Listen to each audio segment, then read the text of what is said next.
زار در بازه حیوان چا در بازه همه چا در ذات امریک ریا خود آتی او کار ریا خود آتی نه لیدوه عزیز شد تا بالا چیه قرای ولم چی ما قرار دار مراجعت ما پیره نه تا بالا نه یول آتیه نه آت کشی üst geçmiş yok. Adamda benim halkı hakor ya. Çiz zoruma geç şey bir kore mapıca. Tüsçüm hatta bir kara oraya. Bir tabla sayana tüşlek. O şoför var ya o bize vuran. Bir tabela görseydi diyecekti ha burada demek hayvan var, insan var, ev var. Ona göre bakardı, ona göre hızını düşürürdü. Ya ulan bir şey yok. Aynı otoban gibi yapmış. Sanki uluslararası yapmış. Burada da bir köydür. Hem altta da köy var hem üstte köy var. Hayvan beslenmeden ne yapacak? Ne başka hiçbir iş var mı? Bir şikayetimiz tek karayolda var. Günd aslında bexuye. Çağ bexuye alt geçit tünene. Üst geçit gerek dikir. Alt geçit hebya. İşi xodaya ev qaziyay hani çe nedir bu? Vakti çe biyajı millet eylem kir qayme mehat sozda gerem ser bisakinin ka dişteki serketin tünene berwe çendi em mağdurin gere dişteki em bikin yani gotnama eve ricama eve em biya dağazın lab kirne qayme hat go yani emi tişteki düşünmüşbün çekin aslında o betonun ha arar reyda danya o betonun ne faydalı haya devleti ra zarara am bejna o beton nive hiç olmazsa araba ters yolu da naz var dönüş ke rast tek havariyo khon hara kopri tünene dönüş tünene trak be ve kopri da naz var aveli da re ne iştiye Bervi çendi. Şimdi sorun sadece mesela bir bugünkü olayla alakalı değildir.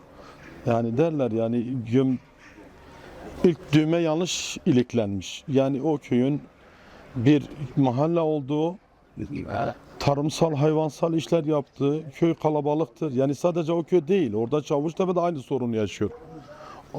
Diğer köylerimiz de aynı problem yaşıyor. Yani tali yollar yoktur. Anlatabiliyor muyum? Yani yollar gelişi güzel yapılmış, yasak. Biz köyümüze giremiyoruz. Girdiğimizde cezalara maruz kalıyoruz. Ya arkadaş bizim mahallenin yoludur. Yani başka nereden gelebiliriz? 3 kilometre sonra dönüş gelip yapalım. Mesele o değil. Peki ya girişe ne demeli? Ya hayvanlara ne demeli? Orada 20 bin hayvan var. Küçük baş, büyük baş hayvan var.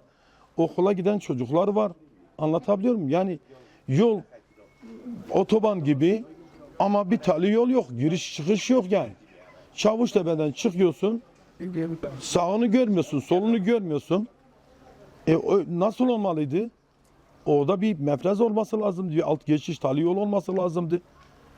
Yani bu sorun sadece bizim köyde bu ilk vakadır olmuyor yani. Birkaç defa oldu yani. Bir sürü insan orada öldü. Bir sürü insanlarımız, gençlerimiz şu anda felçlik yatalıktır yani. Adam gelmiş işte kendi mantığına göre bir yol belirlenmiş. Peki devasa viyadükler yapılıyor, üst geçitler yapılıyor, alt geçitler Türkiye'nin tamamını gezmişiz biliyoruz bu yolları.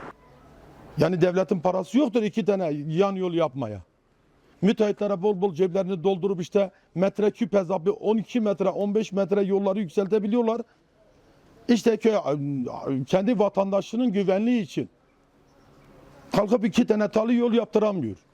Yani biz meramımızı daha ta başta ben Karayolları Genel Müdürlüğü'nü aradım. Görüntülerle beraber. Ya bir ucube yaratıyorsunuz. Yani bu halka zulüm yapılıyor. Bir tuzak kuruluyor. Hakikaten bir tuzak kuruluyor. Yani mesela bugün yaşanan olay değil. Bu kişiler üzerine biz konuşmuyoruz. Ben de geçebilirim. Başkası da aynı durumla karşı karşıyabilir. Herhangi birisi bu otobanda geçiyor.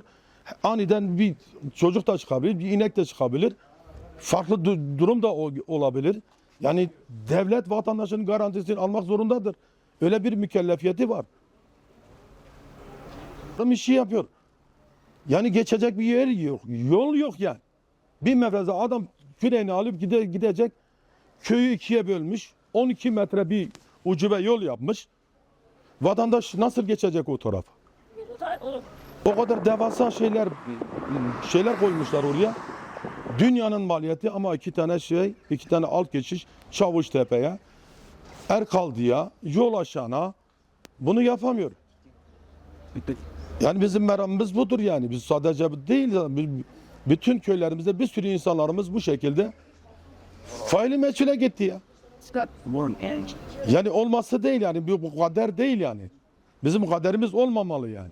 Devlet bu halkın güvenliğini almak zorundadır. Yani devletin birincil şartı müteahhitlerin ceplerini doldurma değil. Bizim devlette istediğimiz budur. Bizim kaymakamdan, Sayın Vali Bey'den, bizim istediğimiz belediye başkanlarımızdan bizim talebimiz budur. Bu halkın güvenliğini alsınlar lütfen.